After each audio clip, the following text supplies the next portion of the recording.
നമ്മുടെ നാട്ടിലൊരു പ്രത്യേകതരം ജോലിയുണ്ട്. ഒരു 20 മുതൽ 30 വയസ്സ് പ്രായക്കാർക്കാണ് ഈ ജോലി കിട്ടാറുള്ളത്. ഈ ജോലിയുടെ പ്രത്യേകത എന്ന് പറഞ്ഞാൽ ജീവിതകാലം മുഴുവൻ 24 മണിക്കൂറും പണിയെടുക്കണം.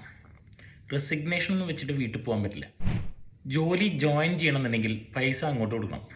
ലക്ഷങ്ങളോ കോടികളോ ഒക്കെ ആയിരിക്കും അങ്ങോട്ട് കൊടുക്കേണ്ടി വരിക. ഈ ജോലി ചെയ്യുന്ന സമയത്ത് 24 മണിക്കൂറും റെസ്പോൺസിബിലിറ്റി ഉണ്ടാവും, ടോർച്ചർ ഉണ്ടാവും. പലപ്പോഴും ജോലി കിട്ടിയതിന് ശേഷമാണ് പണിഷ്മെൻ്റ് ആണെന്ന് പലർക്കും തോന്നാറുള്ളത്. ഈ പണിഷ്മെൻറ്റിനോ ഈ ജോലിക്കോ 10 പൈസയുടെ സമ്പാദ്യം ശമ്പളം നമുക്കുണ്ടാവില്ല. നിങ്ങൾക്കൊരു പണിഷ്മെൻ്റ് ആയിട്ട് കിട്ടുമ്പോൾ നിങ്ങളുടെ കുടുംബക്കാർ വരെ വിധി എഴുതും നിങ്ങളാണ് കുറ്റക്കാരിയെന്ന്, വേറെ ആരുമല്ല. ഈ ജോലി കിട്ടണമെന്നുണ്ടെങ്കിലേ നിങ്ങളെ അപേക്ഷിക്കേണ്ട ആവശ്യമില്ല, നിങ്ങൾ പോയിട്ട് ഇൻ്റർവ്യൂ അറ്റൻഡ് ചെയ്യേണ്ട ആവശ്യമില്ല. ഇൻ്റർവ്യൂ എടുക്കുന്ന ആൾക്കാർ നമ്മുടെ വീട്ടിലേക്ക് വരും, എന്നിട്ട് അവർ നിങ്ങളെ സെലക്ട് ചെയ്യും. അതാണ് ഈ ജോലിയുടെ പ്രത്യേകത, ലൈഫ് ടൈം ഇംപ്രിസൺമെൻറ്റ്.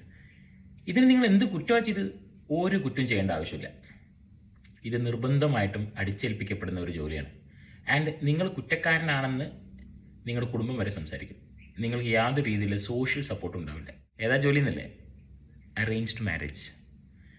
കല്യാണം കഴിഞ്ഞതിന് ശേഷം സ്ത്രീകളെ പഠിക്കാനോ ജോലിക്കോ വിടാത്ത ഒരു അന്തരീക്ഷം, ഒരു സൊസൈറ്റി. ഇഷ്ടമല്ലാത്ത പണി, ജോലി, ജീവിതകാലം മുഴുവൻ സമ്പാദ്യമില്ലാതെ അതിന്ന് വിട്ട് പുറത്തു വരാൻ പറ്റാത്ത ഒരവസ്ഥ നമ്മൾ ഉണ്ടാക്കിയെടുത്ത സമൂഹം തന്നെയാണ്.